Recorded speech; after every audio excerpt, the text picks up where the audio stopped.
இந்த குட்டி பையன் அவங்க அம்மா பிளஸ் இன்னும் கொஞ்சம் பேர் சேர்ந்து ஒரு பஸ்ல ஜுராசிக் பார்க் மாதிரி பிரம்மாண்டமா இருக்கிற ஒரு காட்டுக்குள்ள போயிட்டு இருக்காங்க. அந்த பஸ்ல கைடு மாதிரி ஒருத்தர் இந்த பார்க்க பத்தியும் இங்க இருக்கிற விஷயங்கள் பத்தியும் சொல்லிக்கிட்டே வராரு. இப்போ மேல இருந்து ஒரு பெரிய பாறை மாதிரி இந்த பஸ்ஸை நோக்கி பறந்து வருது. இதை பாக்குற இந்த டிரைவர் டக்குன்னு சுதாரிச்சுக்கிட்டு பஸ்ஸை திருப்பும் போது காட்டுக்குள்ள இருக்கிற ஒரு மரத்துல போய் வேகமா மோதி அந்த பஸ் நின்றுது. பஸ்ல இருக்கிறவங்களும் இறங்கி என்ன ஆச்சுன்னு பாத்துட்டு இருக்காங்க. அப்ப அந்த குட்டி பையன் பாத்ரூம் எங்க இருக்குன்னு ஒருத்தர் கிட்ட கேக்குறான். அவரும் அவனை காட்டுக்குள்ள கூட்டிட்டு போறாரு. பாத்ரூம் போயிட்டு இருக்கும் போதே ஒரு பெரிய ஜெல்லி கை மாதிரி வந்து அவரை தூக்கிட்டு போயிருது. திரும்பி நிக்கிறதுனால இந்த குட்டி பையனுக்கு எதுவுமே தெரியல. இங்க பஸ்ல வந்த ஒருத்தர் அந்த பாறையை செக் பண்ணி பார்த்துட்டு இங்க ஏதோ பிரச்சனை இருக்கு, நம்ம சீக்கிரமா இங்க இருந்து போகணும்னு சொல்லிட்டு இருக்காரு. அப்ப அதே ஜெல்லிக்கை வந்து இங்க நிக்கிற ஒருத்தரை இழுத்துட்டு போயிருது. அவர் எங்க போனாரு என்ன ஆச்சுன்னு எல்லாரும் திரும்பி பாக்குறதுக்குள்ள இன்னொருத்தரையும் அதே மாதிரி இழுத்துட்டு போயிருது. இப்ப எல்லாரும் ரொம்ப பயந்து அடிச்சு புடிச்சு அவசர அவசரமா அந்த பஸ்ஸுக்குள்ள ஏறாங்க. எல்லாரும் கீழே அமைதியா உட்கார்ந்துட்டு சுத்தி பார்த்துட்டே இருக்காங்க. அப்ப அந்த இடத்துக்கு ஒரு பெரிய மிருகம் பஸ் கிட்ட வருது. துளி கூட சத்தம் போடாம எல்லாரும் அமைதியா உட்கார்ந்துட்டு இருக்காங்க. அப்ப ஒரு பெரிய தவளை அதோட கொடூரமான முகத்தோட அவங்க முன்னாடி வந்து நிக்குது. அதை பார்த்து எல்லாரும் ஷாக் ஆயிடுறாங்க. அப்ப இந்த சயின்டிஸ்ட் கையில இருக்க ஒரு புக் எடுத்து ஏதோ தேடுறாரு. அதுல அந்த தவளையை பத்தி போட்டிருக்கு.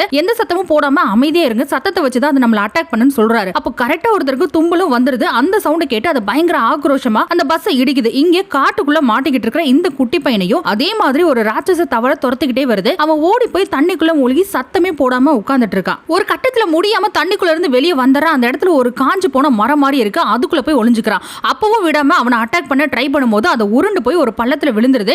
இங்க பஸ்ல இருக்கிறவங்க அந்த தவளை காணும் தேடிட்டு இருக்காங்க. அப்ப அதை விட பெருசா ஏதோ ஒண்ணு அவங்க பஸ் கிட்ட வருது. அந்த பஸ் அப்படியே வித்தியாசமா இருக்கிற அதோட உடம்பால சுத்தி அப்படியே மேல தூக்கிடுது. என்னன்னு பார்த்தா ஒரு பெரிய பாம்பு அந்த பஸ் தூக்கி பிடிச்சிட்டு இருக்கு. அந்த பஸ்ஸுக்குள்ள இருக்கிறவங்க எல்லாரும் சரிஞ்சு அப்படியே தொங்கிட்டு இருக்காங்க.